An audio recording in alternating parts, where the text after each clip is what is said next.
Good afternoon and bonjour, ladies and gentlemen. This is Curator J. Bong from Paradise Art Space again.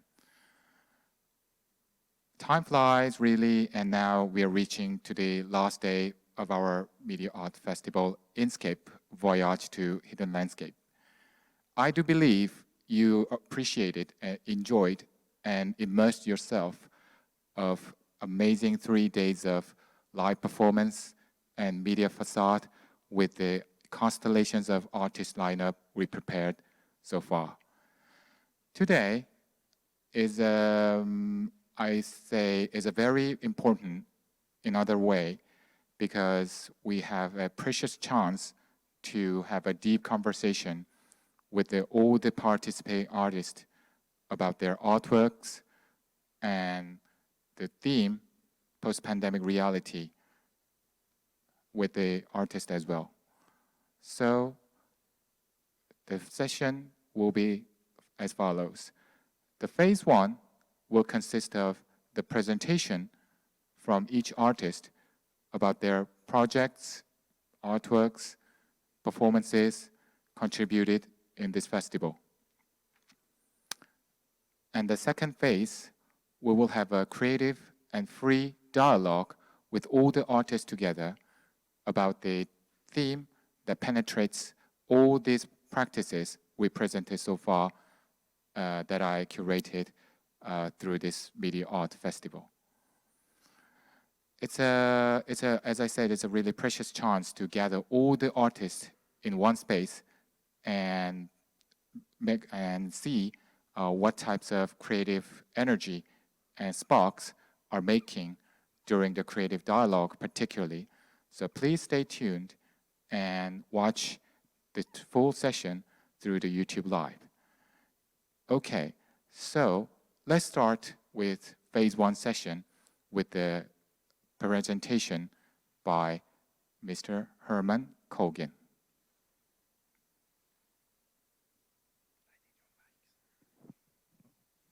Thank you.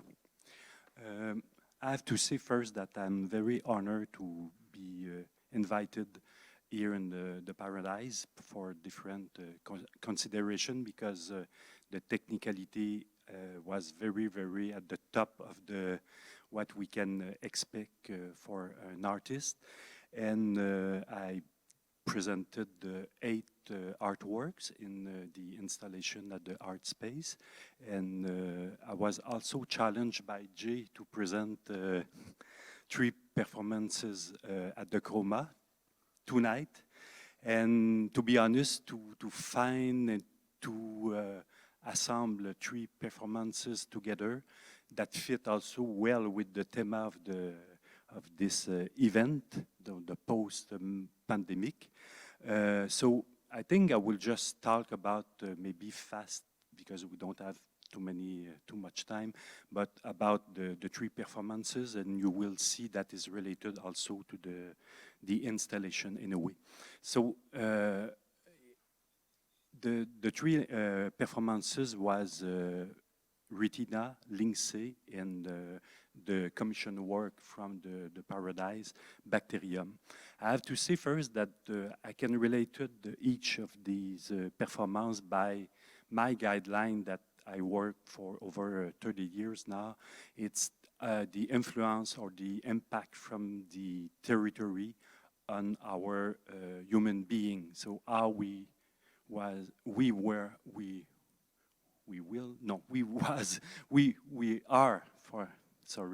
are influenced by this territory that can be very invisible, sometimes microscopic or more large scale, like for an example, the frequency of the earth, or the wind, or also the dust in the microscopic side, or the bacteria.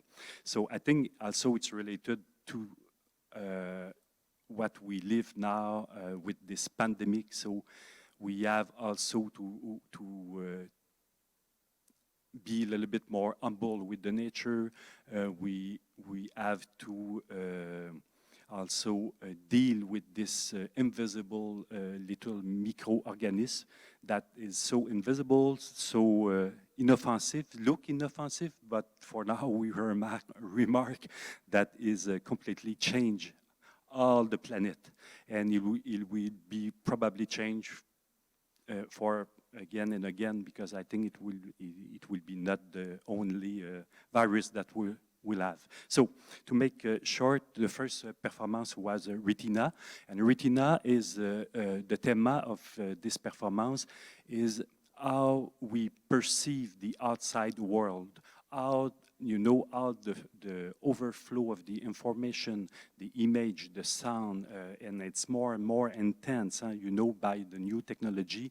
The young people also have to deal with that, and for all of us, it's a lot to to absorb, and it's passed through our retina first by our eyes and also by the sound by our ears. But our retina have to camera, so they record this and stuck in our brain. So I was very interested about how this data can be recorded, rejected sometime, and we have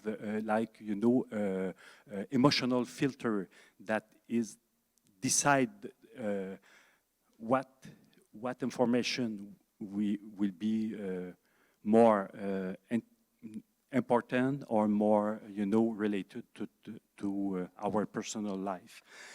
So Retina was the first performance, and I can relate this with one installation that is, I think, one of the most beautiful here at the Paradise. Is the installation around the swimming pool, Ocular. So Ocular, what is very interesting is it's very the swimming pool is surrounding by a video display. So all the images is reflected inside over the surface of the water.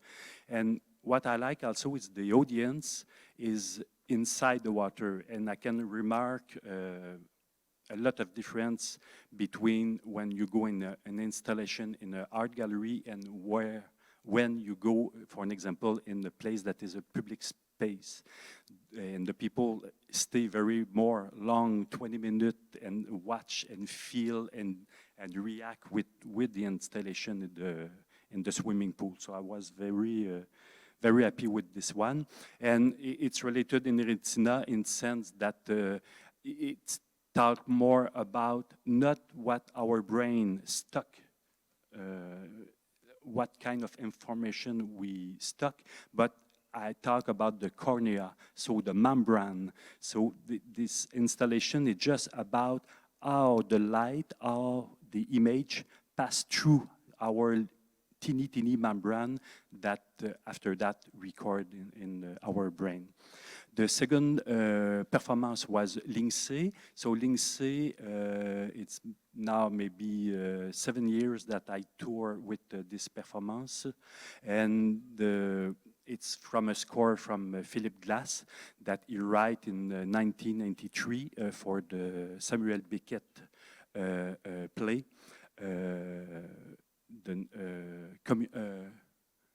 Wow, I don't remember the name. I will check my note, maybe. Yeah, it's Company. That's why I write the C after the Lindsay. So, and it's related from an old man that died and think all over his relation, important relation in his life with the father, friend, and I just transpose it with our relation now in our city, how we communicate and we stay in relation with each other. I know that often we say in the big city now it's impersonnel, it's we are disconnected, but I feel it's not totally true. And by internet now, it's the good side of internet. We are in certain way connected. So this performance is more about this, and it's play live with a string quartet, and that was a good thing also, because I like a lot to not just arrive with my performance in the country and just play my performance and stop with that. I like to relate with the human and the other artists, and for that I play with G Park and his her quartet, and I can say also just I will say, so just to finish with Bacterium. So Bacterium is it's a new piece that was commissioned by the Paradise, and I was teamed with a scientist, a bioscientist, Tal Danino, and we brainstorm a lot about the behavior of the bacteria. And to make it short, we remark that, the bacteria have to live in community. They have to protect themselves. That they have a lot of very structured behavior in their movement to, to react with the hostile environment. And it's so related on what we live now. So we have to relate each other, we have to protect each other, we have to strong some link between human to survive, to be more strong with this virus. So Bacterium was so very linked to this theme. Oh, sorry, it's finished. Because I think it's too long now. Yeah. Okay. So yeah, time pressure actually exists to today's session because we have a lot of artists today. So I think Kolgen even forgot to, I would say, present his slides as well, and they did the display. But yeah, yeah. Because I bring all my research for the bacteria. Yeah. So okay. So yeah, let's swiftly move to the next section. Probably, hopefully, with the slides. Each artist, I would say, considerably prepared. Okay, so let's, I would say, move on to the Yiyun Kang's presentation.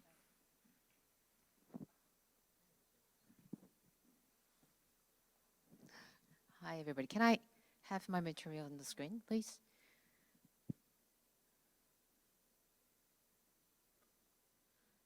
Hi, my name is Yiyun Kang. I'm an artist. Okay, so my role in this massive project called INSCAPE is actually the large-scale facade mapping on the public part of the Paradise City. So it was actually quite humongous building, which is like 8 meters in width. What does it say? Okay, so should I?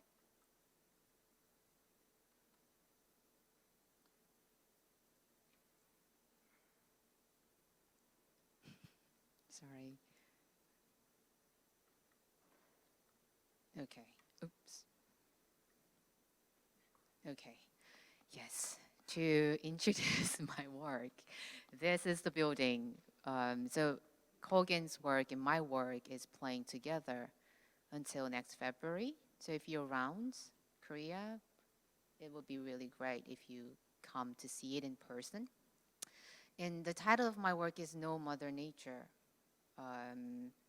Because when Jay and I first started to discuss about the whole project, my role is slightly different from the other participating artists because I'm not a performer. I don't use, it's not about sound performance, and it's about the media facade, which is pretty much public space in the Paradise City. So I thought that I took this facade as a mural, digital mural, where we can have public discussion about what is going on, in the post-pandemic era.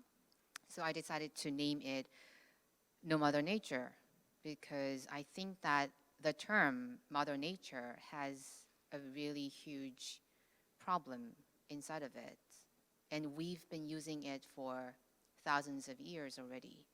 So let's just go to the next page. Yes. Oh, it's quite small. Okay, so my work aims to tackle the term Mother Nature. Humanity has been anthropomorphizing nature by calling it Mother Nature for thousands of years, and we regard nature as embracing Mother. So it doesn't matter how we mess things up because Mother will embrace us and heal us. So that is the ontological framework that we made for ourselves to exploit the nature, and that is how we endangered nature. And I think the COVID-19 is just the beginning of it. We will face another and another pandemics after these, so that will be pretty much probably the most frustrating parts for me. So I wanted to talk about some, why should we call it as Mother Nature rather than accept it as it is? Because nature is an entity, we cannot fully fathom. The whole algorithm behind of a nature is something beyond our interpretation. So in this, at the same time, it's public facade. So, oh, did I do something wrong? Yeah, so as you see, this is like 6 minutes long facade mapping. It started from the building itself, the white blank building, and it starts to transform into kind of, let's say, living creature as it transforms itself, and it turns into some sort of forest, and then it continues. There's a sense of, mare incognitum or terra incognita, the various sins of landscape, which is magnificent, but at the same time, it looks sometimes dangerous, and it looks sometimes precarious, because I think that is the essence of nature, which is we cannot fully understand. So yeah, this is the beginning of the work, where the white building transforms itself into a kind of mysterious creature, and then it continues to a forest. So what did it say? Yeah, nature is not an embracing mother, but a dynamic, random, and heterogeneous being that exists in constant flux. So in this work, nature just constantly transmorphosizing into different beings. So I try to capture the image of the earth in a diverse way, hoping that I could illustrate the biodiversity. And then, because I'm sorry that I couldn't insert the video of it, because the premiere was just happened 2 days ago. So there is a seascape, there is a landscape, and there is a mysterious forest escape. And then for me, the most important part of this projection mapping piece happens at the very last part, which is starting from here.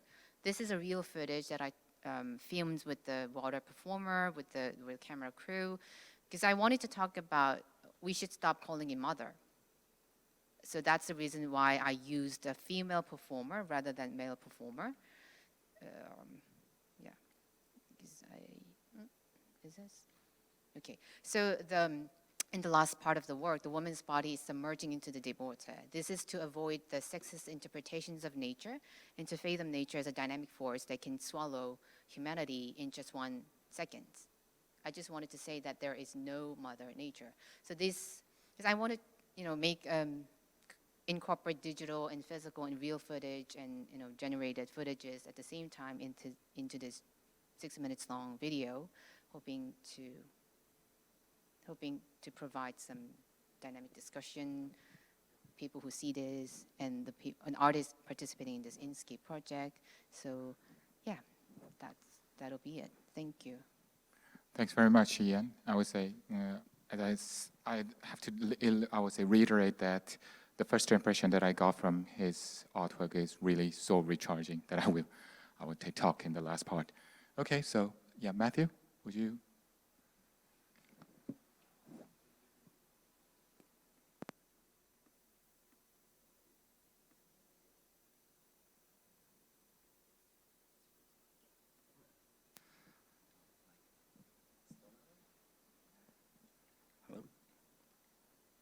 Okay. Here we are. Okay. Okay. I wasn't gonna. All right. Thanks. Anyway, my name is Matthew Biederman. I was gonna wait to show the slides, but we'll kick it off here. But I wanted to start with just thanking everybody, the team here. It's been a real honor to work, and especially to come back to work after such a long hiatus, be in front of some people, be with my colleagues, fellow artists, fellow technicians, and especially to be here in Korea, the home of probably one of the biggest inspirations of my work, Namjoon Paik, who has also my favorite quote about technology. Since we're talking about technological-based arts, it's using technology in order to hate it more properly, which is a good jumping-off point to talk about a little bit of my perspective on the use and misuse of technology and its reliance on the signal, the digitized signal, and introducing a little bit of error and using the signal as, in fact, the medium itself, and not trying to necessarily depict a particular perspective or relying on kind of cinematic tropes, let's say, but to really use these opportunities, at least in audiovisual performance, to manipulate the material that is our surrounding us, the digits, the waveforms, the signal, and infuse it with a bit of humanistic gestural opportunities, and that kind of plays into the concept of incertitude.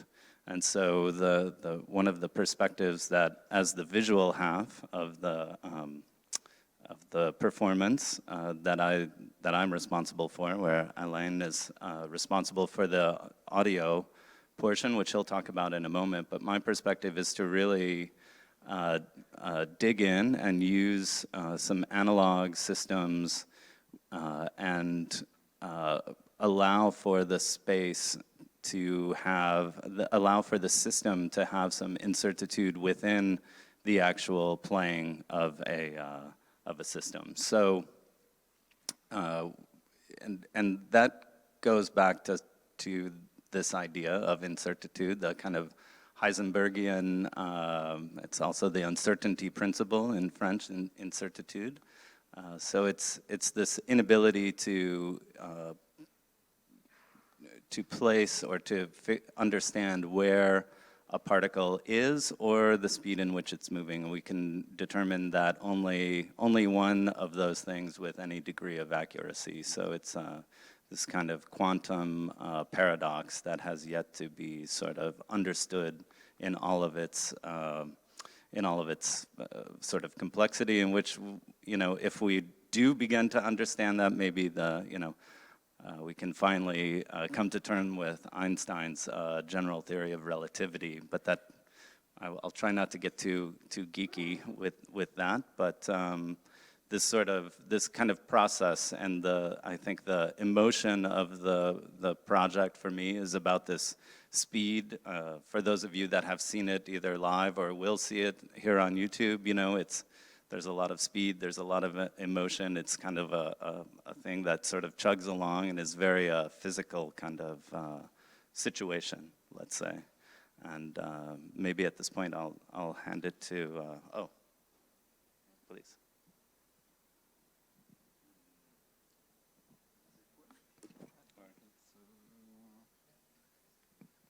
Voilà. Okay. First of all, I want to have no choice than to thank you, Jay. You are the mastermind of this whole project, crazy project, and it's amazing that I think it was impossible that we would be here. Thank you to the Quebec delegation office also in Seoul. Without them, we would not be here for Québécois from Montreal. And I want to thank my team at Electra in Montreal. They were very helpful working on the promotion of the event internationally, etc., etc. So the work we did, I think it's the fourth piece. I think we did 3 performances, one installation together. And the way Mathieu worked, is using all those abstracts, images, and visuals was really interesting for me because I really wanted to find, since the year 2000, to find, to create a new language in terms of audiovisual, you know, to be able to create a new entity. We have visual, we have the audio, and how these two mediums can blend together to create really one entity. And I had témoignage. What is témoignage? Some people were telling me they were not able to make the difference between the visual and the music or the audio. And I think it's really something that came out from this new discipline, artistic discipline that we used to call electronic art, that became digital art, and we'll see what it will become. Maybe it's going to become only art. Let's hope. So, and especially the piece we did here at Paradise was super interesting because the instrument we had, the Chroma Club, which with is a wonderful powerful sound system, and this very large LED video system also was perfect, you know, to create this very abstract, with powerful, lots of rhythm, and that was the idea, to find the specificity of the instrument, of the medium, and create something for it. Yeah, I think in terms of that, it's sort of a 1 + 1 = 3 situation. There's always a bit more, which also plays back to the sort of complexity of the kind of uncertainty principle, as well as this sort of dichotomy between this sort of wave particle, but yet, you know, we have light, which of course is what we all perceive within this electromagnetic spectrum, but we have yet to understand if light behaves as a wave or a particle. But what it does do is it creates our sort of visual experience of the world. So it is another 1 + 1 = 3. So it's a very similar situation as to this audiovisual, I think, perspective that we share in our performances. So. Yeah, and the idea to work on this Heisenberg principle, was really, how can I say, you start with the idea, but you create something around it. It's not a direct representation of a scientific process or phenomena, for example. And this is what I like about art and linked to science. Definitely. Thanks for your presentation. I always say, I have to make a confession that I would say, someone says it is not good too, but I myself as a tech geek and and as I said, when I heard that the uncertainty principle, the artists were working on uncertainty principle, I just told Alain that he's the one that I'm looking for. And let me clearly reiterate again here that every single moment that I'm working with Matthew and Alain just satiate my intellectual and even spiritual desire. Thank you. Okay, so next, Lucas. I'll take the slide, please. Okay, so, do I have to go through? Oh no. So yeah, I also have to thank Jay and the entire team here also for the great conditions they gave us to create new works, and without them, these works wouldn't exist right now.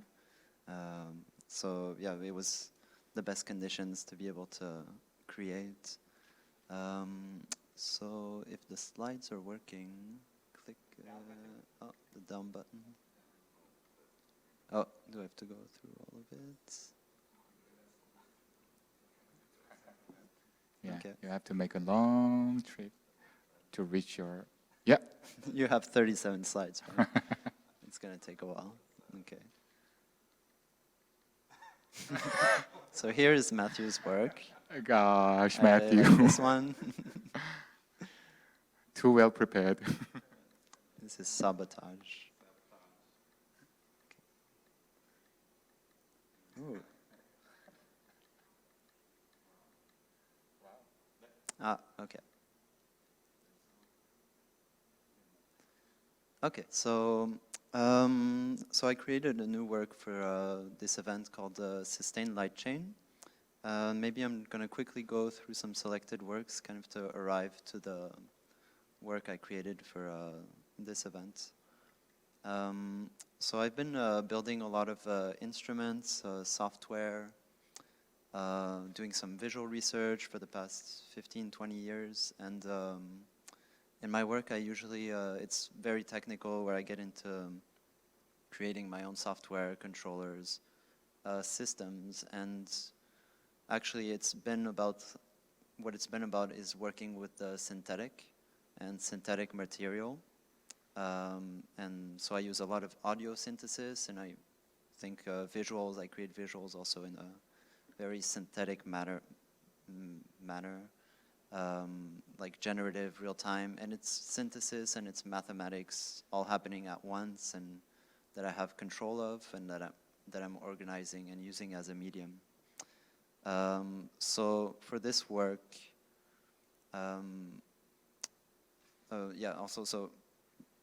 I started kind of recently works with the Anti-Volume series, which was about light in space and energy moving through the space. So using this synthetic material and transposing it through the use of light sculptures to create a physical and emotional performance.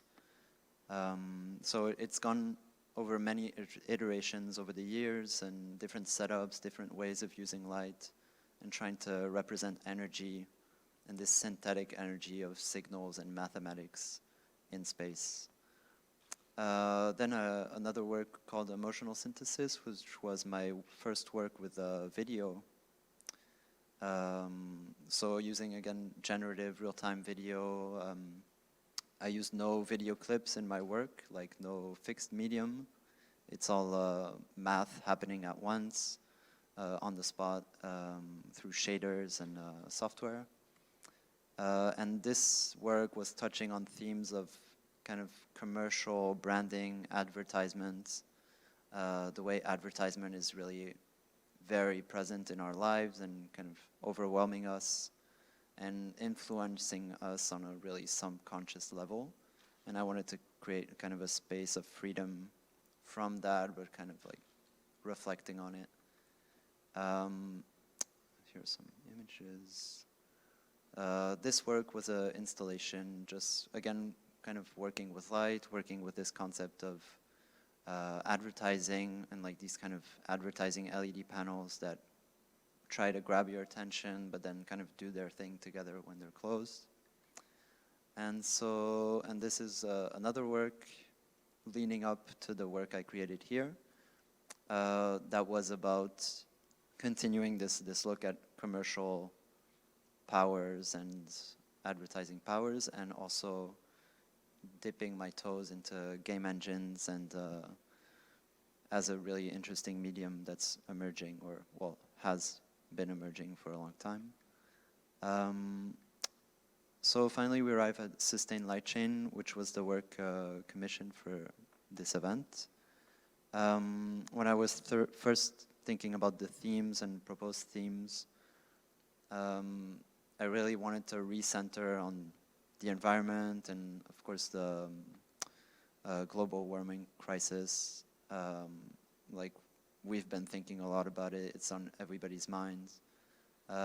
So I thought this would really be like a theme that should be central. And I've been kind of thinking about it from an angle of how we can change the materiality around us and how it's happening slowly, and getting away from plastics, from made from oil. And I think there's a lot of enthusiasm going around, even like on a smaller scale, not just like from the top. Even like people are trying to, like, kind of the DIY culture, are trying to, you know, make change happen from the bottom, not waiting for change to happen from the top. So I've been, thinking a lot about how can I really change my habits of how I live, like for even like food or products. And I see there's like really a lot of enthusiasm also of people using creativity to change materiality and with alternative materials, biodegradable materials. So I was really like looking at all of that for influence, and so I was working with kind of sculpting in 3D these kind of also kind of organic materials, thinking about chain reactions also in the natural world. So what kind of like emerged is this abstract materiality that in the same continuity of my past works. Yeah, and that's it for me. Yeah, amazing. So, yeah, he's the young blood of the entire lineup in our live festival. So, yeah, really got the energy and the motivation, not from his artwork, but all his amazing, I would say, the comments and energy in the act as well. Okay, so now we're moving quickly to the machìna's presentation.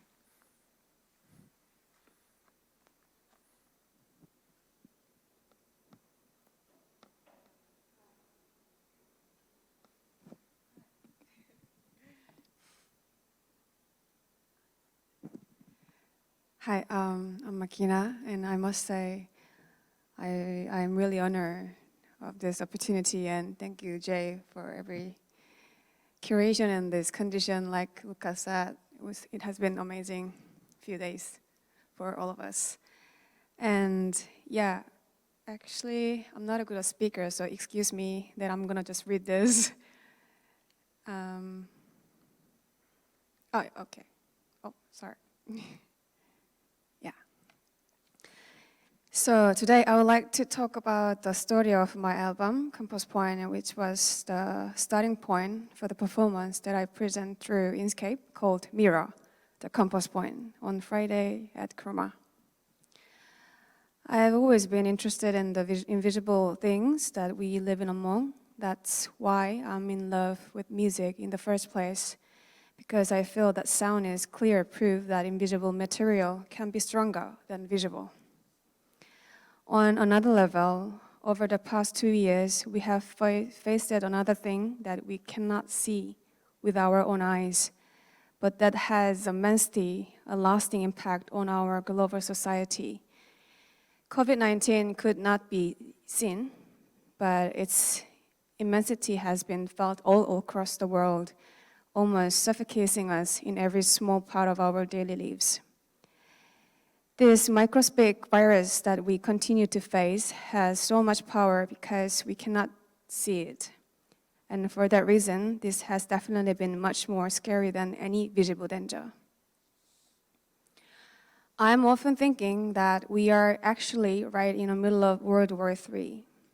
As a product of this fast and free world we created, COVID has been a warning sign, giving us time and space to step back and think about the relationship between nature, ourselves, and each other.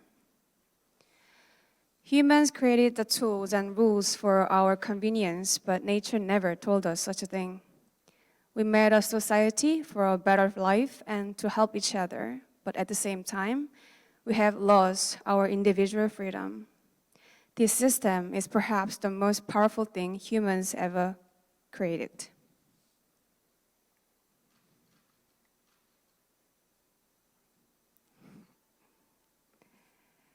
So I decided to make a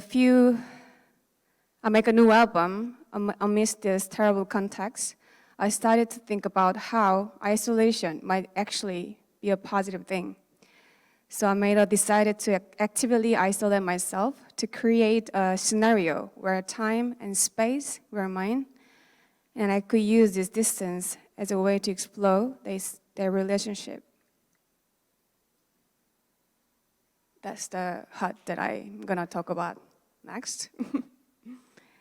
So I decided to go to the mountains and borrow the hut for a month to put myself in total isolation with barely another person in sight, 2,000 meters higher than I usually sit, much closer to the sky, much closer to the ground.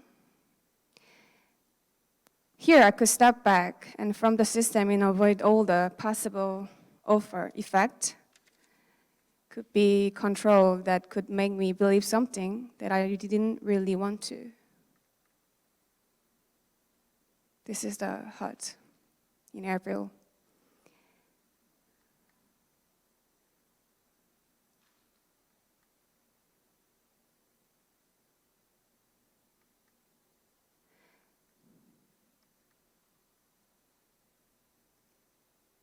Yeah. So in my little mountain hut, I became much more attuned with the world around me, and then somehow more aligned with the world inside me. So I have prepared a little video about this album. So could you please play that 1-minute video, please? Everything has a start and an end, a front and back. We live by supporting each other as a part of nature, on track, surviving, yet without really knowing direction.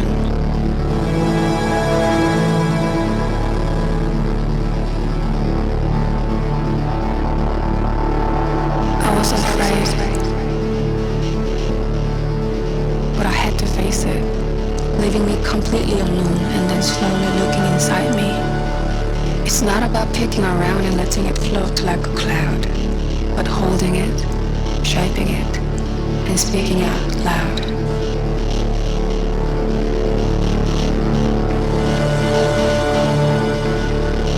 Mirror, the compass point.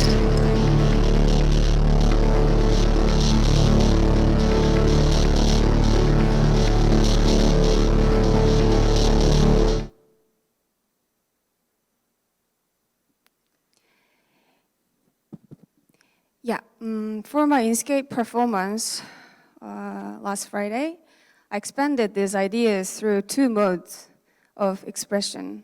First, I created the stage set as a crystal-like structure of mirrored surface and laser lighting that would point lights in an infinite number of directions. In a way, I hope this would express the main idea of the album, the complexity of the self and the relationship to the world around us. Compass point leading from within. Secondly, I perform in music using a quadraphonic sound system. This basically means sounds was projected from 4 sources. Split between each speaker, it's created a spacious expression of sound, creating direction, pointing music across the space. This sound setup actually works well with my music as I use a combination of analog synthesizer, modular, digital synths, field recording, and my vocals, which can be easily separated into their own pure form.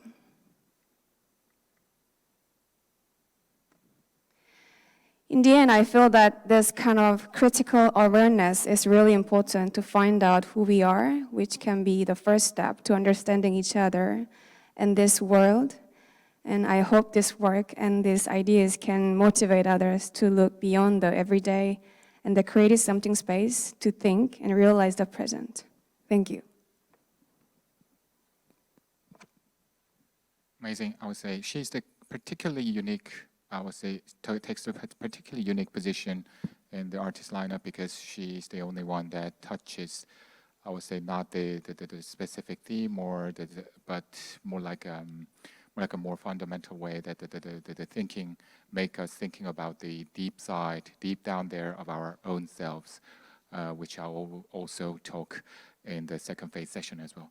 Okay, so now it's time for YEONO's presentation, and I will take the privilege as working as his translator. Yeah, YEONO. Yeah. First of all, I'm not really good at English, so I will speak Korean. Sorry for that. So Jay will translate it if we need.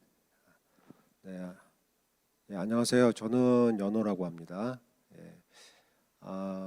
일단 작업에 대해서 얘기를 해보면 처음에 이제 방재훈 큐레이터한테 제가 이제 작품 의뢰를 받았을 때 포스트 팬데믹, 팬데믹 이후의 상황에 관련된 작품을 이렇게 의뢰를 받았는데 사실은 저 개인적으로도 이미 항상 이제 아무래도 제가 이제 예술가로서 그러니까 새로운 거나 그런 우리가 앞으로 어떻게 해야 되는가에 대해서 항상 고민을 하는 부분이 있었기 때문에 사실 특별히 뭐 포스트 팬데믹에 관련된 부분을 제가 따로 염두에 두지 않고 제가 작업을 평소에 해오고 있던 방향이나 이런 것들을 가급적이면 잘 취합해서 하면 좋겠다라고 생각을 했어요. 그래서 제가 아무래도 이제 한국에서 활동을 하는 부분의 많은 부분은 역시 이제 아무래도 이제 사운드적인 작업이라든가 음악 작업들이 많은데 그 중에도 이제 최근에 이제 모듈라 신스 관련된 부분들이 굉장히 많아요. 근데 이제 아무래도 이제 모듈라 신스라는 라는 악기 자체가 이렇게 굉장히 인터랙티브한, 그러니까 이렇게 일방적으로 컴퓨터를 활용한 작업 같이 프리 레코딩이 돼 있다든가 아니면 기본적으로 어느 정도 기본적으로 이렇게 다 짜여진 형태로 플레이하는 방식이 아니라 실제로 전자음악을 약간 아날로그 방식들 아니면 전통적인 방식의 뭐 이제 연주자들이 연주하는 방식으로 굉장히 인터랙티브하게 연주하는 그런 부분들이 강하기 때문에 이제 그런 부분들을 초점을 맞춰서 이제 기본적으로 사운드 제작을 하고 대신 하나 이제 제가 가장 중점을 많이 뒀던 것 중에 하나는 이제 전자음악이 갖는 굉장히 이렇게 미니멀한 특성들이 있습니다. 이제 루프 베이스 형태의 음악들이라 아무래도 그런 것들을 좀 탈피해서 가급적이면 전자음악이지만 조금 더 서사적인 부분을 좀 갖고 그리고 전자음악이 같지 않은 좀 약간 우리가 일반적인 뭐 클래시컬 음악이라든가 아니면 재즈 음악이라든가 이런 부분에서 차용될 수 있는 부분들을 최대한 많이 이렇게 음악에 표현하려고 일단은 노력을 했습니다. Okay, yeah. It's quite long. Okay, so, all right. Help me, my brain. Okay. Okay, so, hi, my name is YEONO, the artist. I'm really honored to participate in this event. And when Curator J-Bong called me to ask for joining this project, I was particularly about the theme of post-pandemic reality. Actually, that's one of the things that I'm currently working on and have an interest as well. So basically, my area of expertise lies in the so-called electric music, particularly the so-called the modular synth music. So, and the thing is that the modular synth music, one of the key aesthetics that modular synth music sound has, is the real-time aspect. It's not a pre-programmed, it's not a organized one, but it's just constantly changes, I would say, in accordance with the operators, manipulations, and the other inputs. So using these aesthetics for this project, I was more fully focused on the making the sound itself in lockstep with this theme. But the other thing that I really would like to achieve, through this project is that normally the modular synth music's nature is more like a minimal loop-based. That's the nature the modular synth music has. But through this project, I tried to break that kind of conventional approach to the modular synth music by making the sound with the visual, real-time interactive performances with more poetic and poetic narratives within it. That's the objective that I conceived after saying okay to Jay's suggestion. 예, 그래서 일단 작업을 보면요. Down button. 많이 안 나오네. 그래서 지금 화면상에서 나오듯이 이렇게 뭐 파티클 형태 여러 가지 것들이 있는데 일단 저는 이번 작업을 개인적으로는 사실은 비주얼 작업은 이렇게 퍼블릭하기는 사실은 처음이에요. 그래서 제 작품 컨셉에 맞게 기본적으로 이렇게 실사 이미지와 그다음에 컴퓨팅에 의해서 이렇게 제너레이트 되어 있는 이미지들을 가급적이면 조금은 더 유기적인 방식으로 비주얼이 이렇게 리얼타임 인터랙티브한 방식으로 이렇게 연주되면 좋겠다라는 게 기본적인 컨셉이었습니다. 그래서 실제로도 이렇게 보시면 이렇게 저 안에 지금 살짝 보면 파티클 이미지 안에 AI 이미지라든가 뭐 이런 것들을 통해서 다양하게 뭐 하여튼간 멋지게 하려고 노력을 했습니다. 그래서 그리고 일단은 작품의 아주 기본적인 컨셉을 얘기를 하자면 제가 이걸 잠깐 지금 정신이 없어갖고 말씀을 못 드렸는데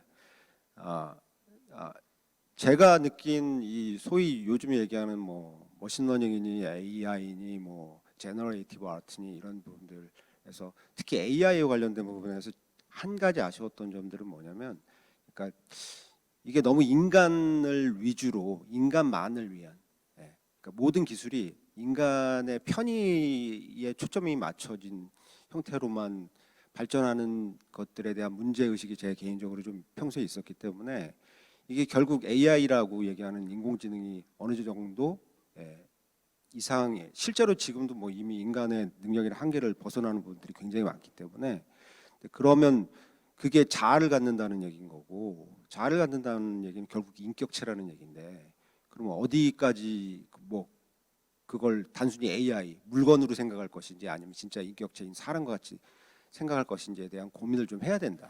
그리고 그게 바탕이 되지 않으면 그게 인류의 행복이나 편의를 위해서 만들어진 AI 기술이 그렇게 좋은 결과만을 내지는 않을 거다라는 내용이었고 그래서 실제로도 이미지 안내에 보면 다양한 형태로 실사 이미지와 아까 말씀드렸던 그다음에 제너레이티브 때는 여러 가지 다양한 이미지들을 활용을 했는데 왜 안 나오죠? 비디오구나. Time to translate. YEONO. 오케이. Yeah. Okay. So again. Yeah. Bravo, my brain. Okay. So the approaches that I took for this project is that it's a more like a very organic confluation between the computer-generated images and the real graphics that I collected from the real world. So that's the basic, I would say, the methodology that I took for creating these unique pieces for this project. And as for the theme and my perspective for the so-called post-pandemic reality, is very much about the human-AI relationship. So particularly the challenges against its human-centric perspective or human-centric approach towards the AI, meaning that humans normally, it's like a more like a conventional. It becomes conventional that humans regard AI as a very convenient and high-handy tools or the things that the machines that are ready to serve and we could endlessly exploit and use it and utilize and even prey on. So what I want to deliver is that I really have a strong, as I said, opposite. I'm in the really opposite position against this type of I think a concept that I try to emphasize that AI is not that thing. AI is already becoming, and it already becomes the other I. In this context, I does not mean an individual, the meaning that the entity or another beings that has its own intelligence, its identity, its own, I would say, even its own creative in the future. So that's my perspective and answer towards the question, what is it like in the post-pandemic reality? The humans, AI's relationship, because even all of the audiences who are watching this relies on the AI-based YouTube algorithm channels, right? So yeah, AI is all becoming already integral part of us, and so the forcing or illustrating its future landscape via my artwork could be very meaningful. 네, 그래서 그냥 제가 일단 작품에 관련된 설명은 대부분 다 한 것 같고요.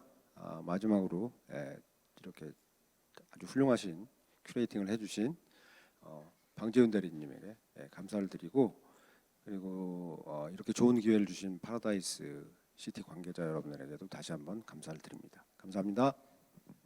It sounds a bit quick jump, but that's the core concept of my artwork introduction and my project introduction for this program. And I, again, deeply appreciate that the curator Jae-bang and entire Paradise City and all the other staff, and even the artist who joined in this lineup for all the contributions they made for presenting my artwork in this project. Thank you very much. Okay, so seems like we all covered each artist presentation about his own art world and the artwork, the artworks that he or she created for this project as well. I think now is the time to declare a very delightful surprise as well. Actually, I would say, of course, INSCAPE, the Voyage to Hidden Landscape program, starts its ambitious first step in this year and will start its global premiere in next year at Electra Montreal Media Festival with the amazing help with my admired and cherished friend Alain Thibault. But its very inception, I mean the very starting point or the seed, starts from last year's the media program called A Perceptional Glimpse Traumatized Convention, simply saying AGTC. So the surprise I prepared for you and the artist is that we now have the featuring artist Shohei Kyoka, who joined the previous year's media program about not the post-pandemic, but mainly about the pandemic itself.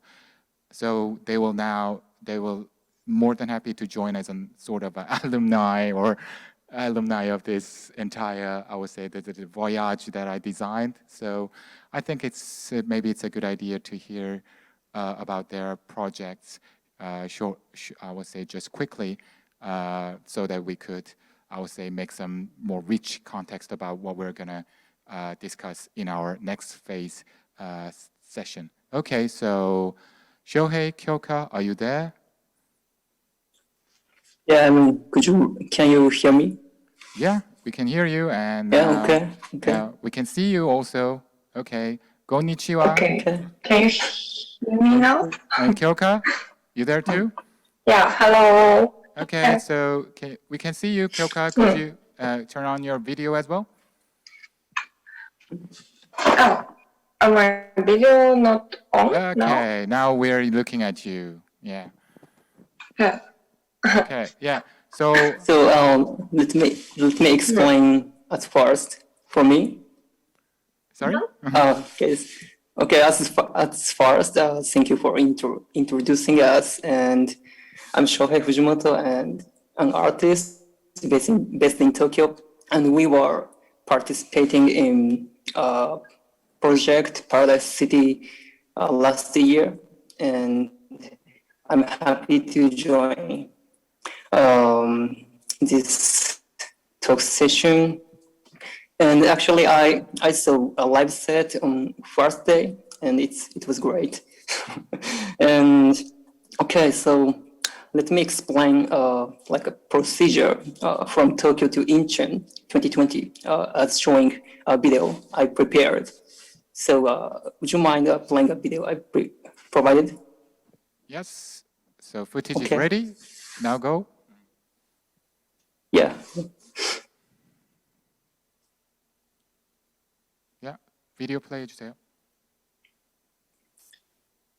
Sorry, I can't see a video. I can see now.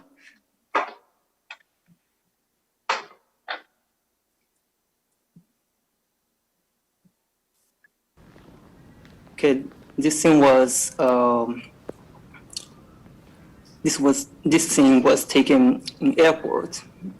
I guess Narita or Haneda, and there was no people, and yeah, this is completely like another world at this moment.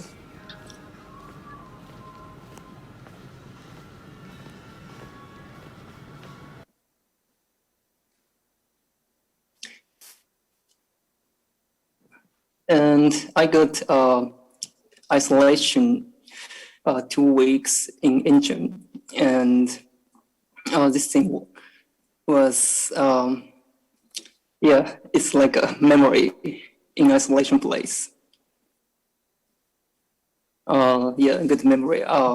It was not good, but not bad.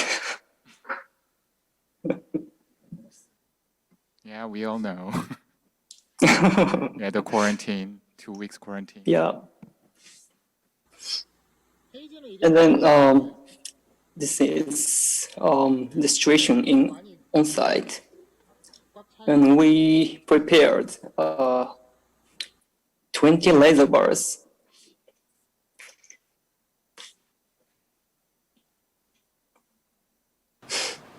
I installed them on the floor, and this is inspection.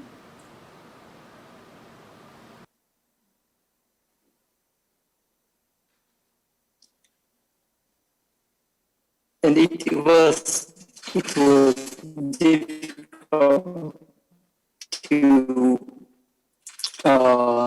tell situation of the sound to Kyoka will be speaking. We were confirming visuals I made via Zoom, and we tried send and receive sound signals from Berlin to Incheon, and finally we used TeamViewer just to confirm and to control sound PC from Berlin.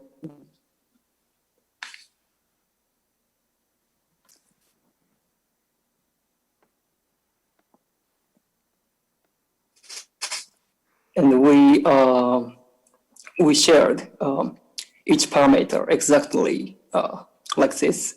And this part is important for me. The distance of PC1, PC2. Could you stop that video?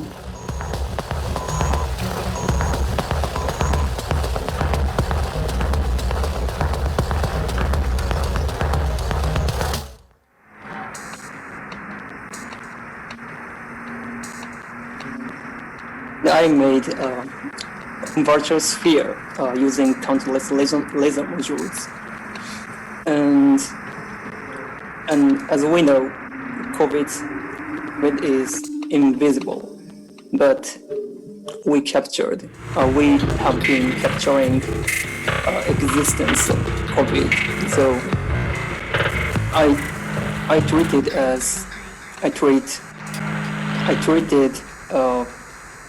COVID-19 as ingredient visuals.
Okay, that's it. Thank you.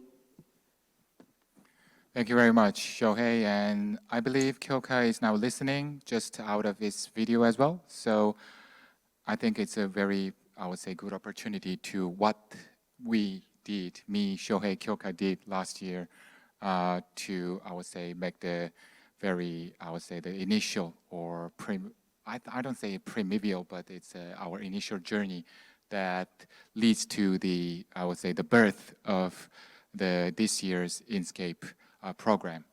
Okay, so now I think we are reaching to the end of the phase 1 session, but no interval. So now let me quickly, I would say, ignite the second phase of our artist talk today. So as I said, the second phase artist talk will be the creative and free dialogue among the artists, including Shohei and Kyoka, about the so-called the post-pandemic reality of this, which is the main theme of this program. So to make it more specific and easy to comprehend, let me explain it this way. If you go to the gallery or museum and look at the landscape painting, the visual consists of many parts of nature, right? Skies, mountains, waterfalls, trees, rocks. So all the ingredients constitutes the overall visual of the landscape painting. So through this, I would say, just like these, I would say, components constitute the overall specific landscape, what I try to deliver through this program is also the hidden landscape, but that will come to the surface in the near future after this pandemic with a totally, that's why I call it post-pandemic post-pandemic reality. So like, for example, through the Herman and Yiyun's practices, we are now delivering messages about the human nature, I would say relationship, the human's paradigm or human's way of thinking, change of the human's way of thinking after this pandemic. And for Matthews, with the Matthew and Alain's performance, we're talking about this uncertainty, the one of the aspects that made us all feel very hard and very clearly that derived from this pandemic, even societal way and even technological way. You know that the quantum computing. Recording in progress. Yeah, I know that. Recording in progress. Yeah, we all know that. Okay, so yeah, so you know that even the quantum computing technology already becomes a part, right? So in technologically and societally, uncertainty is making his face is new again after this pandemic. And for Lucas' performance, for example, I would say the virtual and the real, the materiality, even look at this. Shohei and Kyoka are virtually here, yeah, right? And without any physical body material. But this is the reality. The pandemic just, as I said, facilitates us to behave. And machìna, all the sorrows and all the regrets, all the new discovery, all the inspirations we got from this pandemic, through machìna, I try to make the audience see themselves literally digging into their INSCAPE and try to, I would say, try to discover themselves in new way to be more prepared for the post-pandemic. And YEONO, as I said, AI, should I say more about that? Yeah, AI becomes some like commodity, and not just commodity we could utilize, but the commodity, as YEONO just reiterates that the subject with its independent identity and the realities.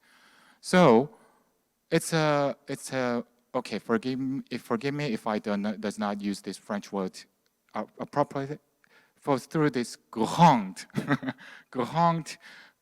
voyage, starting from Shohei's and Kyoka's performance from the previous year until today, after we all presented our practices to the audiences. We are in the great transition period, in my opinion, that we have to build the new landscape of the post-pandemic, consists of AI, quantums, uncertainties, and virtuals and the human natures. And these all things are gathered into, I would say, to illustrate the post-pandemic reality, a landscape painting called post-pandemic reality. So this is the thing that I am now keen to discuss with all the artists who are sitting here today. So my, not questions, my topic naturally leads to what each artist, I would say, post-pandemic landscape they're now having in their head, and then how that will stimulate or functions to their, as I said, creatives and their own perspectives to comprehend their surroundings and even their own art world as well. So that's the topic that I brought for all of you, the artists, for here today. So maybe, I think, starting from Herman, maybe? Yeah. I can start just to say that at the same time is the history of the humanity. It's not the first time, not just for the virus, but the humanity have to react and adjust, like everything in the nature. So it was war, it was la grippe espagnole in the past, it was some king that the abuse from their people in the country. So anyway, we have always to be very flexible and to react what is a little bit modify our environment. So this pandemic is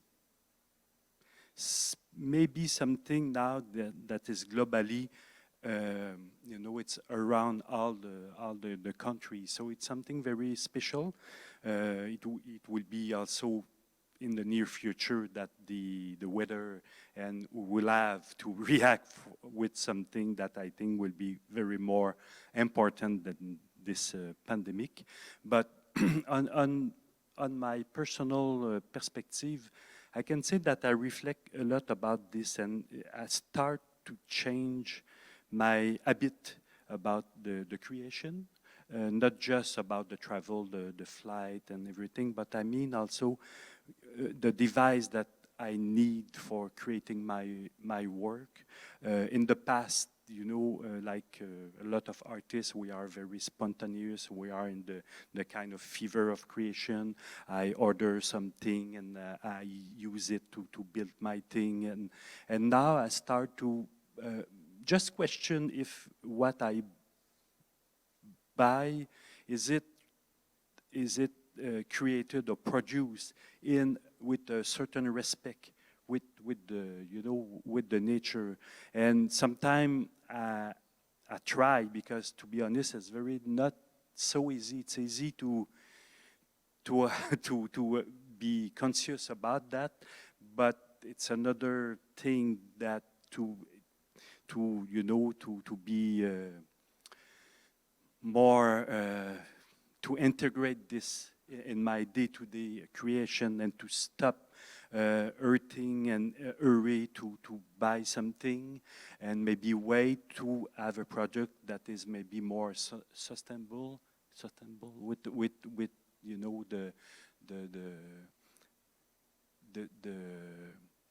the way that the company produce it, and the ways of each of these components.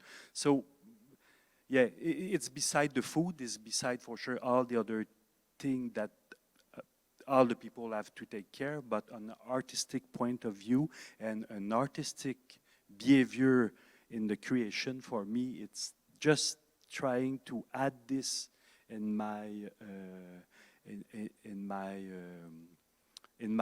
way to work. It's be amplified with the pandemic. Yeah. Right. I think Matthew's got something to say. Yeah. Yes, I think in light of what Herman was just saying, that's one of the, for me, it's so important as an artist to be able to share our work, and this is, this is the first time for me, at least, to be able to come back together with colleagues, meet new artists, see new work, be inspired by that. But it's also, in terms of what Herman was talking about with the sustainability, these ideas, it's one of the attractive things of doing performative work, because making large-scale installations and these sorts of things, you can reuse a lot of the same tools that you've developed for earlier performances, and it's this kind of ephemeral moment to be able to share your art, your perspective, your vision in a way that doesn't leave a huge amount of stuff when you're left over. You know, we all used the same sound system, we used the same screens, I mean, maybe a little bit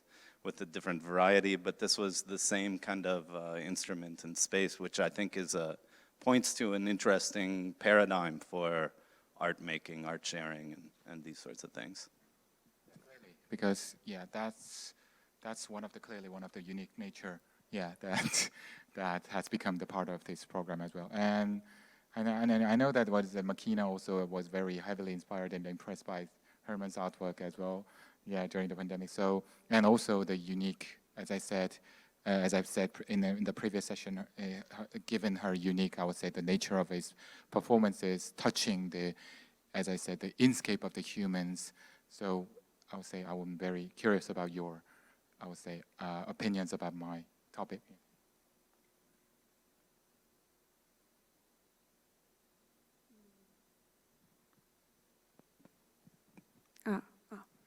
Works.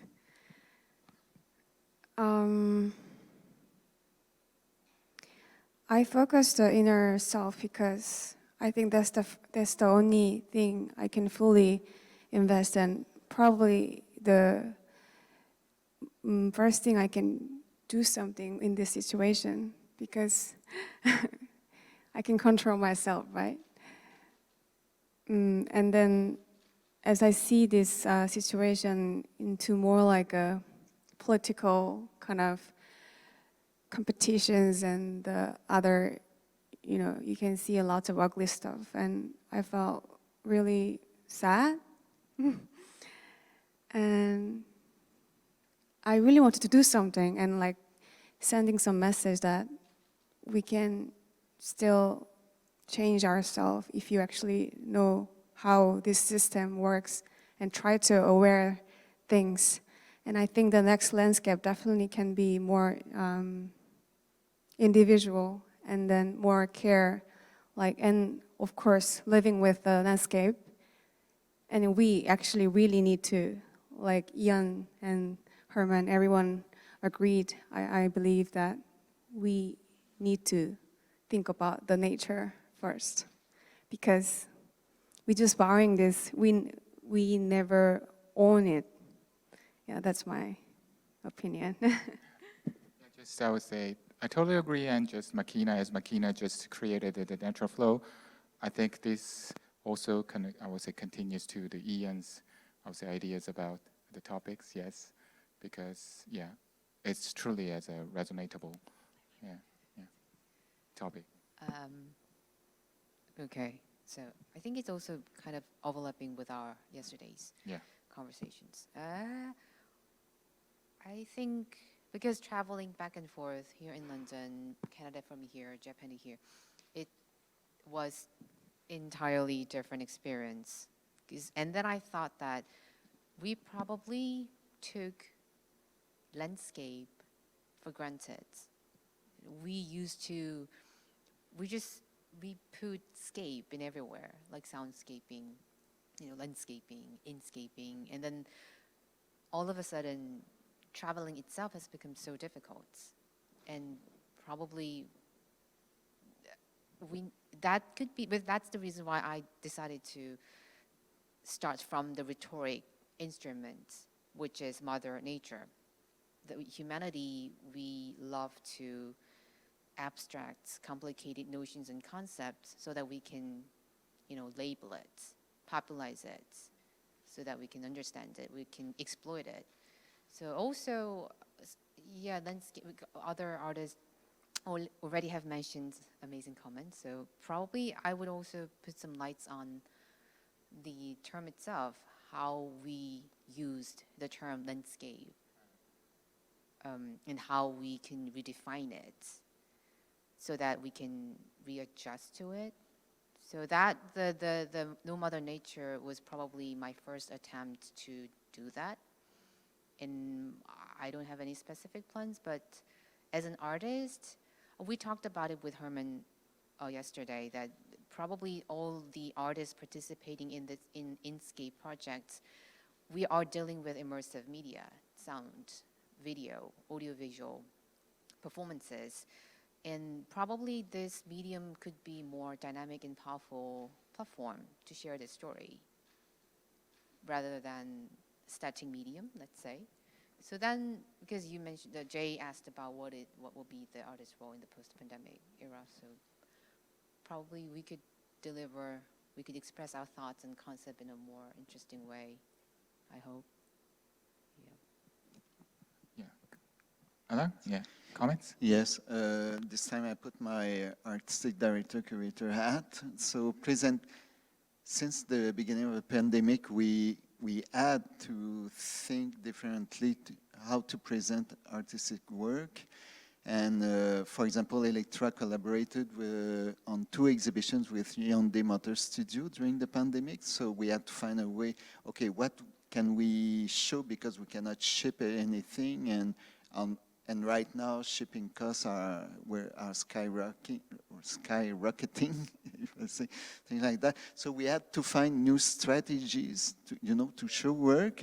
And I think the public also has to be aware that all these constraints can be a strength, also in force, because we have to focus more also on local artists, artists that can travel around us, young emerging artists around our city, our province.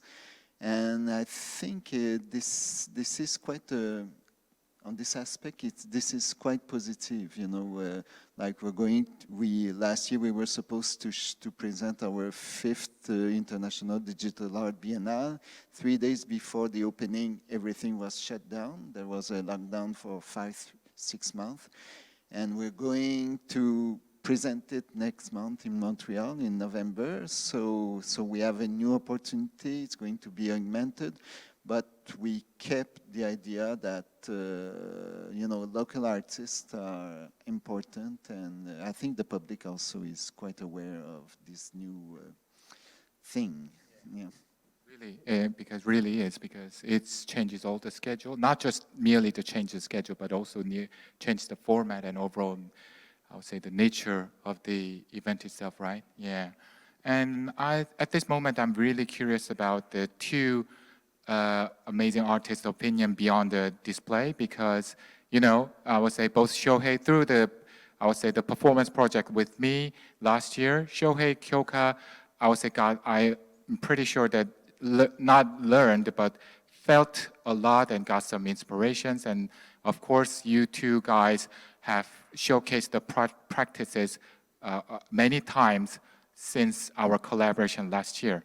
So I think I'm really wondering and curious that tell me that since then, what did you felt, I would say, through our collaboration next year, and what changed it, and what it affected you, and how does that, I would say, influence your, I would say, practices since our last collaboration? Who first? Maybe Shohei or Kyoka? Anyone?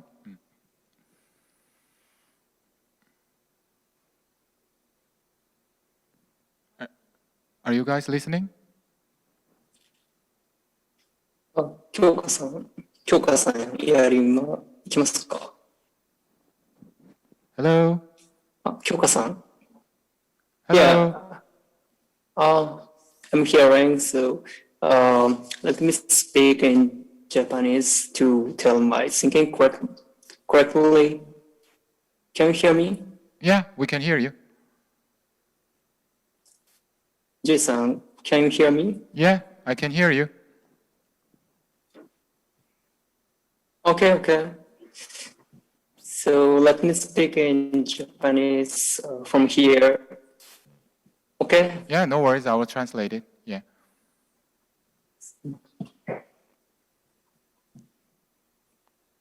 Okay, awesome. Okay. そうですね。コロナ期間中、僕は、東京にいました。で、そうですね。もちろんしていたと思うんですけども、その体験自体は入場制限をすることで、クオリティが高まるというか、質が高まっていたというような、皮肉ですけど、そういった事実があったかなと感じてます。So yeah, I would say that ironically, I would say that when I worked at when I was forced to, I would say, be in the 2 weeks quarantine in South Korea for this project that ironically elevated the quality of the quality of his work, because he has literally nothing. He's locked in the room. He has nothing else to concentrate on. That's that interesting feeling that I experienced in the project. And then, yes, go on. Yeah. あとは、リモートっていうのと、実際の場所っていう、その場所に対して依存するものは何かっていうのを考えていました。で、最たるものというか、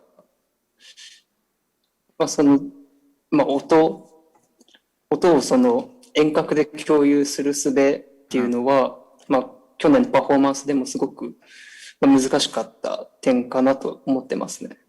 Yeah, so because almost all the processes of collaboration should be done remotely, only via online, and particularly that in the last year performance, the sound is, I would say, transmitted from the Kyoka Studios Berlin to the presentation spot, the Chroma, the club spaces, which made us unbelievably difficult to, I would say, to build this performance. Yes? で、そうですね。で、今回、ハルマンさんは遠隔でその作品を展示されたと思うんですけども、その遠隔で作品を展示するとか、インストールするっていう知識が著しくついた時期だったと感じています。So as I'm pretty sure Herman also felt that, because he also worked with Jay remotely for installing all the installations, artworks in the Paradise Art Space as well. So which is also difficult. But I would say it's more like it becomes a new reality in all the artistic practices, presentations in the world we're currently living in. Yeah, and. で、そして、これはコロナにはもしかしたら関係ない話かもしれないですけど、その実際の場所に作家、アーティストがいない状況で、その作品を確実に実現していく手法っていうのは、かなり考える必要があるかなというふうに感じていました。So, as I said, so the cases, the artistic practices cases, without the artistic presence in the act, I would say, because of the pandemic, the limitation on the travel is now becoming more and more frequent, meaning that the artists in the future probably not take it for granted, but take it into at least a part of some, I would say, there's some possible scenario that the artist should himself or himself to take into consideration as a very scenario with very high probability. Yeah. Okay. Yeah. で、最後ですけど、そうですね。コロナ期間中、以前からコロナの前もコロナの後も、その作品を作るとか、人に見せるっていうこと自体に対して、その社会との接点を作るとか、その人との接点を作るっていうすごく普遍的なものっていうふうにそれを強く感じましたね。もう一回。はい。そうですね。コロナ前とコロナ後で、変わらなかったことがあって、で、作品を作るということは、その社会とか人とかとその接点を作る普遍的なものだなっていうふうにすごく感じました。So the thing is that the unchangeable thing, even though under this, I would say the changing paradigm, the unchanging or the constantly, I would say the remaining, maintaining the nature of the artistic creation still lies in that the manifestation of the artists by interpreting his surrounding society and nature and all this surrounding, and just, I would say, integrated it and reinterpreted it through his own creative processes, through any types of medium he uses. Yeah. Yes. And Kyoka. Yeah, that's it. Yeah, that's Thanks it. a lot, Jay. Okay, Kyoka, anything to say? Yeah, Kyoka, you're muted. Yeah. Okay. Yeah. Yes. Finally, I speak. But my problem is my phone battery is now dying, so I try to speak quickly. And first of all, thank you for having for Jay. And another thing is, before pandemic, I used to travel all over the world for performance, and I kind of analyze the situation of or feeling of the audience in front of me immediately, and I just output something, and we're interacting with audience. So it was more like encountering performance I did before pandemic. But after pandemic started, suddenly I stopped traveling, and physically I stopped to walk around the earth, and oppositely I started to go inside of myself, and it was very interesting experience.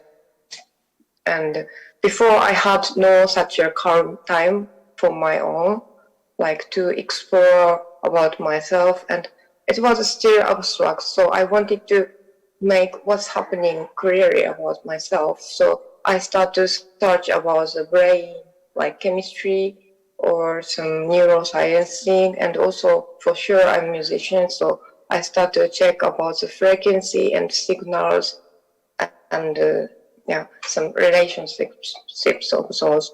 And when I played for your event last year, I could also really enjoy the sound check, especially because during the sound check, I played some certain sound, and I asked you and Shohei, with which part of your body you feel, what kind of signal or what kind of feeling you have, and I could collect that kind of information from you guys, and I use that information for composing music for the real performance. And I'm not at the site because I played that remotely from Berlin.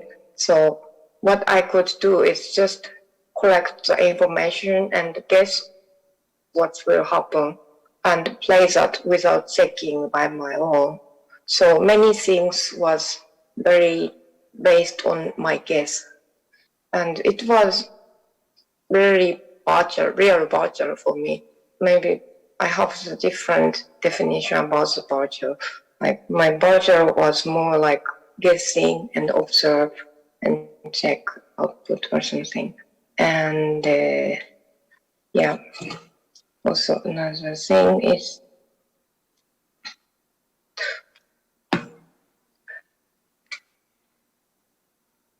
I think I smoke everything. Okay. So really was really, I would say, I still remember. Remember it like yesterday. It's a really bittersweet episodes in the last course because Kyoka's sound performance based on the very heavily on vibrations, and vibrations is the one of the key aesthetics. But he could not check how the audiences are affected by her frequency.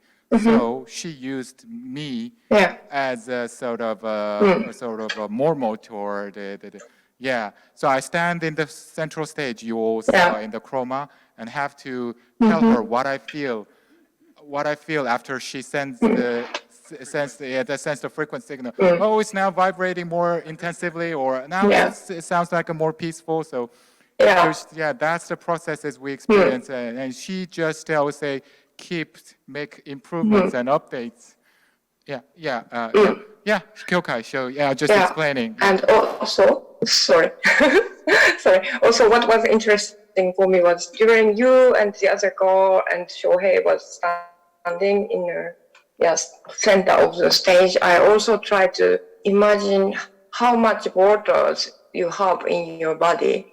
Everyone has different amount of water, so I thought it's so interesting because they are human being, but they are now like the device. I'm sorry. So it was interesting. And a bit another thing is, like I was speaking about, I started to check about the human and chemistry and emotion, conscious, blah, blah.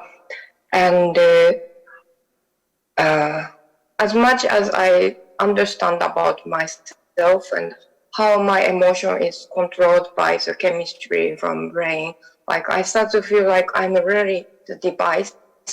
And also in worldwide, or like, I don't know, in general, like we, as long as we understand our own, we could be kind of device.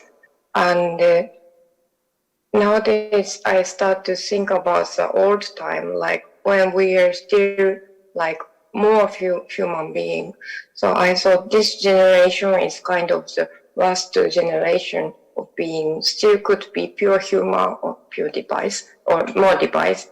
And this is a very interesting transition, and because of the corona time gave me more time not to travel and go inside of me. So I could have clearly more idea about the device as human as device and human as human. And I try to combine these things both together, and I want to make more like artwork or installation or music something. And it's what I'm doing. But sorry, I'm not sure I'm perfectly along with your question. No. It was this is my blah blah. Thank you for listening. Yeah, it was an answer with the good points actually. Yeah, so I would say the creative approach, using the human as really a device, and I would say it's now the paradigm changes before and after the pandemic just also changed the landscape of your approach as well, right? So definitely.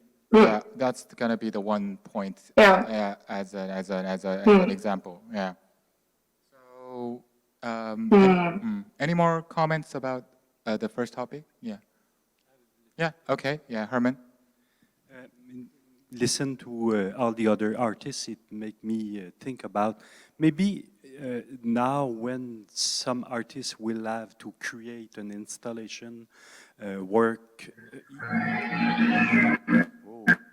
We have a special effect just to hide. Yeah, cool. I mean, you know, when we create a new piece, maybe now we will have in head to think about how this piece can travel, or maybe just create the concept and think about maybe it can be construct and produce in the country that invite this piece, instead to create and you know ship all the component, and also we can use the component of the country. So at the first stage of the conception, maybe we can have in our mind to have a concept that fit with this kind of dynamic. We don't need to ship, and it's very maybe more easy to be built by the technical team, a little bit like Bacterium here. So all the component was from here. We sketched the idea, but it was complete and assembled here with all the component from the country. So maybe some artists, because I think it's more easy like that that think artwork with maybe without the shipping, the official, each time to ship the artwork. Materiality issue, yeah, that's got it. So it's just materiality. Speaking of materiality, that reminds me of my second topic that I prepared, and my first, I would say, the designation will go to the Lucas, the materiality, that the key theme you're handling. So yeah, I mean, and Lucas is, I think, is the relevant one to be the first commenter about the second topic, because he's as I said, he's the most youngest one, and he has I would say, the much more lifetime than we do in our remaining life. Because what I want to talk about is what is the artist, I would say, not a role, but it could be regarded as a role or meanings in the post-pandemic reality. As just, I would say, this actually question is improvised heavily, I would say, through this conversation between Herman and Yiyun's, I would say, yesterday's, I would say, premiere, because you know that the artist has its own, not an advantage, but its own unique nature to ability to provide some perceptional, I would say, things to deliver to the audiences by making an artwork. So in the light of this, I think there will be some, I would say, the values or meanings or the roles that only the artist could, not only, but mainly artists could have a competitive, I would say, edge to do in the so-called post-pandemic society. Not, of course, it could be raising awareness about the upcoming reality, but there could be many other things. So about this, I really want to hear your opinion, starting from Lucas. Yeah. Yeah. I would say recently, like, the artworks I've liked the most, or that have moved me the most, have been actually like artists that kind of have a vision of, if there's a collapse, if there's like another world, there's some artists that are really anchored in actually the reality of, like, right now, of how we could live in that world and how we could live happily and, like, maybe even better. Like, I think I like kind of going beyond the dystopic stories we have of the future, you know, like, and from science fiction we have a lot of dystopia. And I think we need, like, some more hope also, and also ways to, like, you know, project what could be the future. So yeah, those kind of works that are working and that are set, like, in actual, like, in the actual reality of the present, with, like, a speculative fiction artist working on that. That's been the most inspiring for me, and I would like to contribute maybe also to this. Yeah, and I think the pandemic was really a trigger to, like, keep going in this direction as artists. So. Super. Yeah, I mean, yeah, I think, yeah, that's the one point that I also have could be a food for thought in my future curatorial, I would say, practices as well.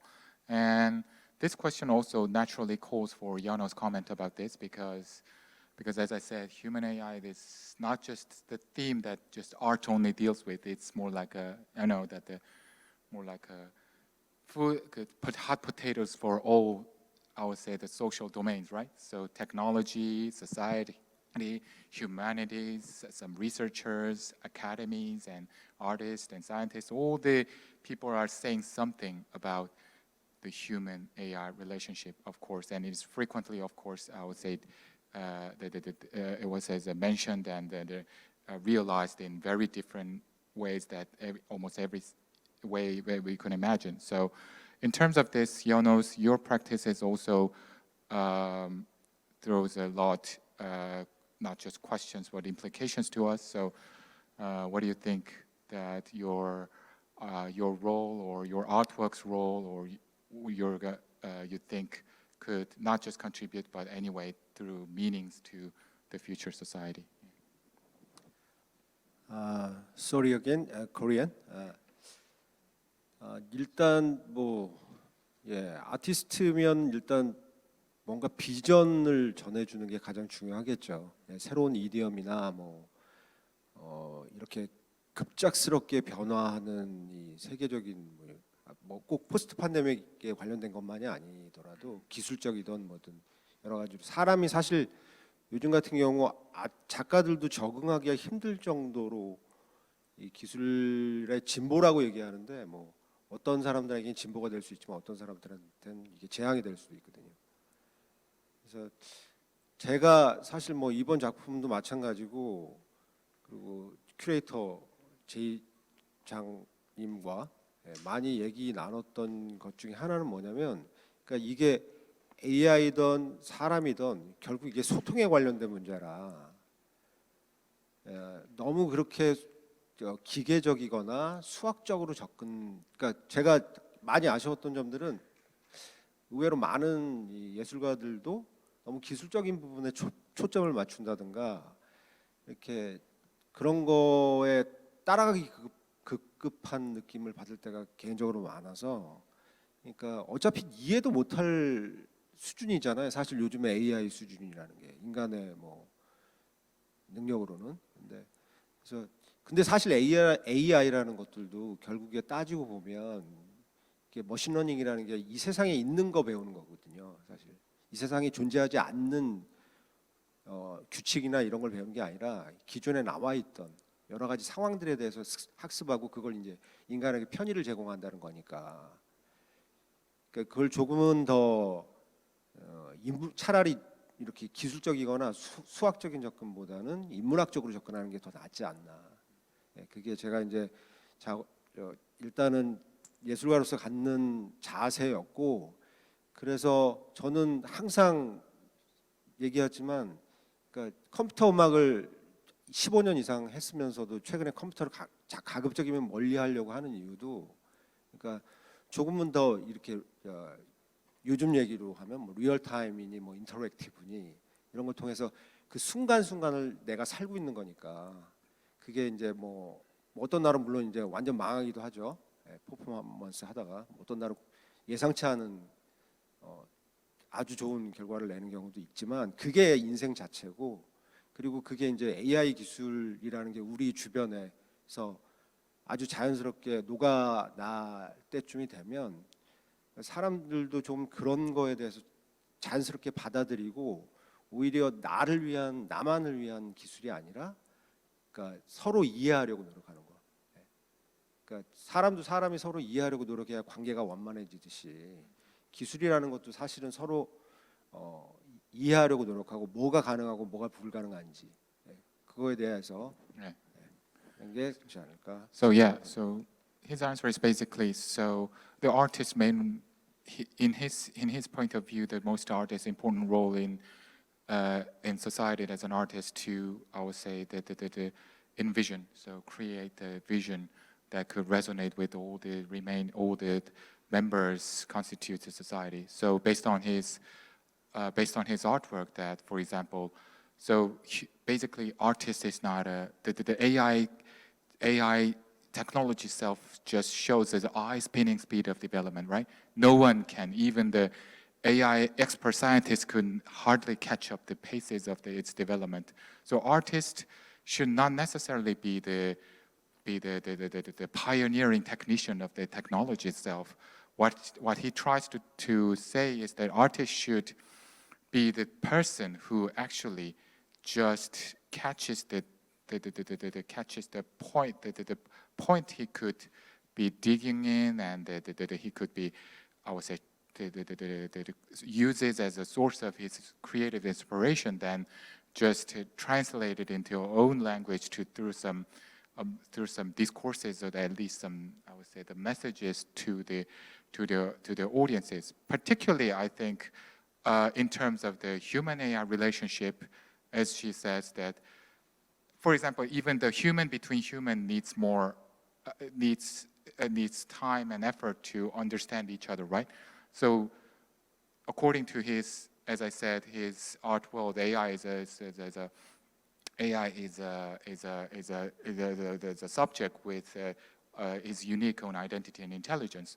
So, for example, so human, there should be more deep considerations and more deep, I would say, contemplation about human AI relationship to understand each other more, I would say, more relatively, more relevantly, and more appropriately, and more desirable way.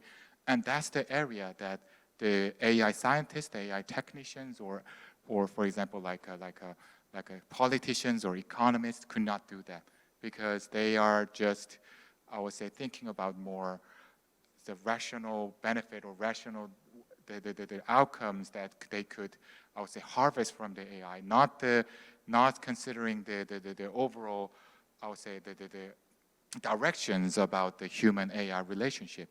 So the humanitarian should do. So, for example, ethicians should do, but artists could take a very critical role in terms of this by making meaningful practices and, I say, showcasing to the public as well. That's what he think as an artist role in post-pandemic reality. So, any more comments from you guys about this, I would say, topic? Well, I mean, I just want to, I'm trying to formulate this right off the top of my head, but I think one of the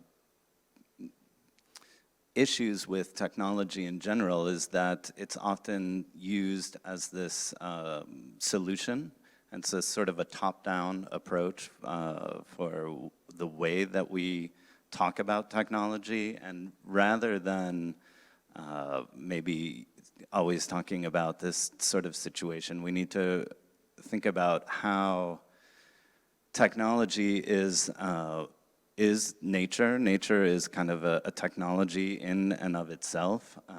I had the unique opportunity to work with some scientists who started to, they were able to look at, you know, as science does, they look at things sort of smaller and smaller, and they're able to kind of recreate these kinds of conditions and structures that occur on a sort of a crystal and level.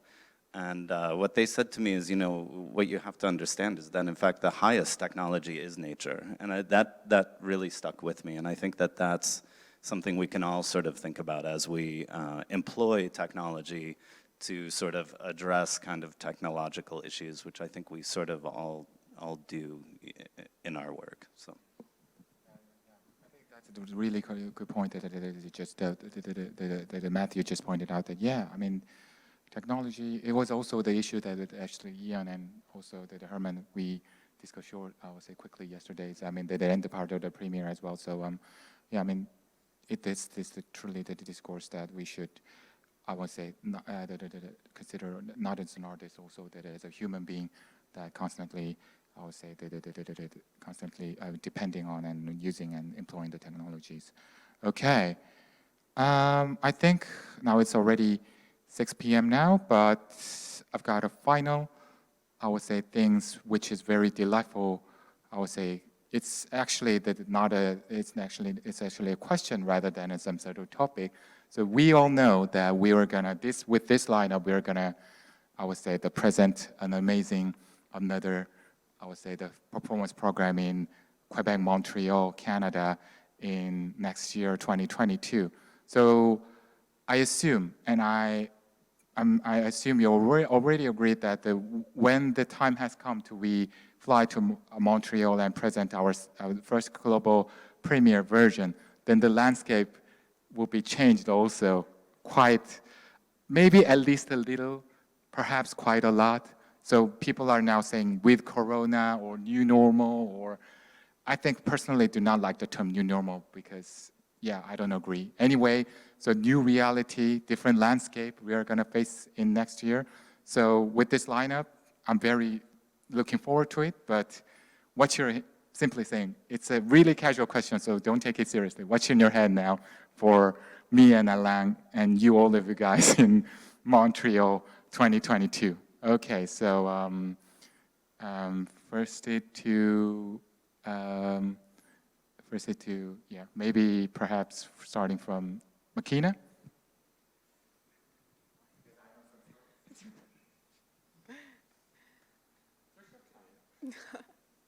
Well, it feels like far away because it's still 2021, but I think the main thing is never gonna change. We are all human. We are all the same animals. And I think that's the key point that for my next show, 2022, that I like to more keeping dealing this human emotions into the electronic sound. And yeah, I mean, Korean gave me really good idea that I've been thinking about it, but I was always like to combine as a like theoretical performances. So yeah, looking forward. Maybe I'll do or not. Yeah, that's my plan for now. Because there's already some chemistries between Herman and machìna for very ambitious plan in 2022. So, I mean, this question also applies to Alain as well, because you're going to be the host next year for all these amazing lineups. So, of course, artist vision for next year, but also as a directors, I would say.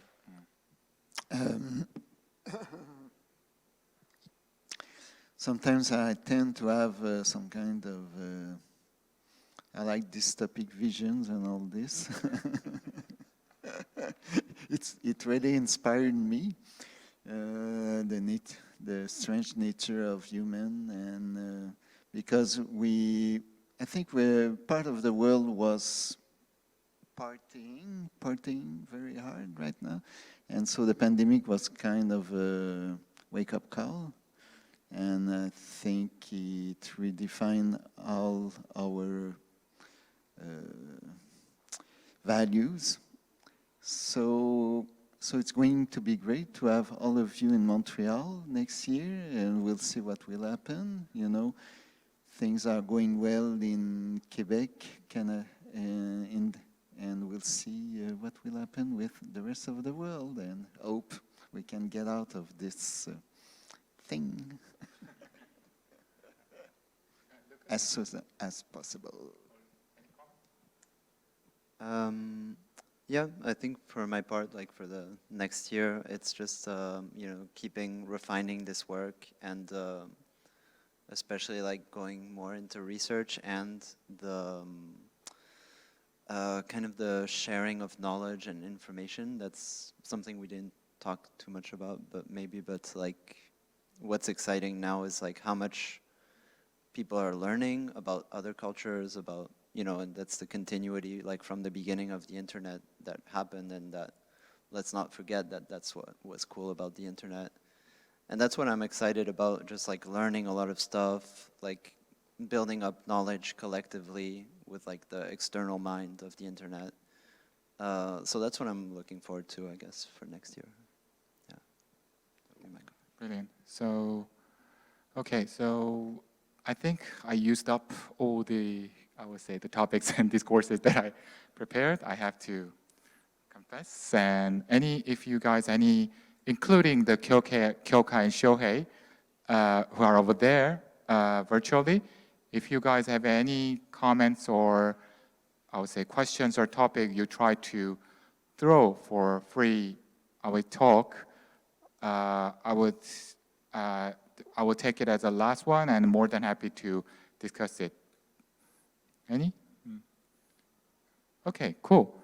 Okay, I think the entire staff for today will be delighted that because we becomes very punctual, yeah, for artist talk session, which is highly desirable because their atmosphere is becoming more pressure on me. So yeah, okay. So I think I have to say at this point that we are now ultimately and officially reached to the end of INSCAPE Voyage to Hidden Landscape Media Art Festival for 2021. And I have to say this at this right away before I becomes too emotional, that this entire media art program was made possible. Has been made possible with the all devoted and even sacrifices of all the entire staff and artists and Alain, the co-producer, and the Quebec.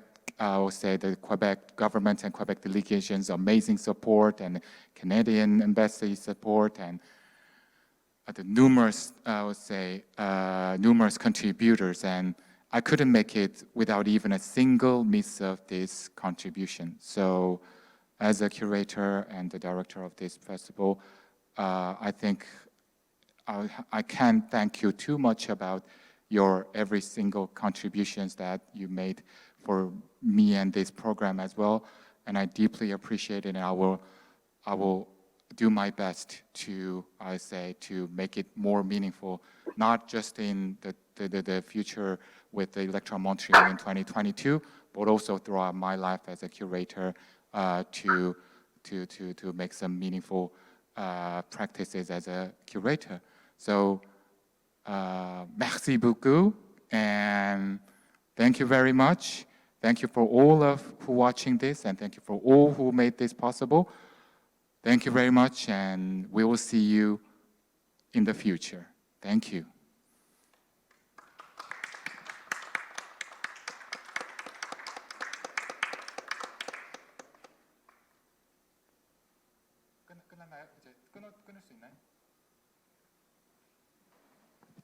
쇼해상 교과상 終わりました。お疲れ様でした。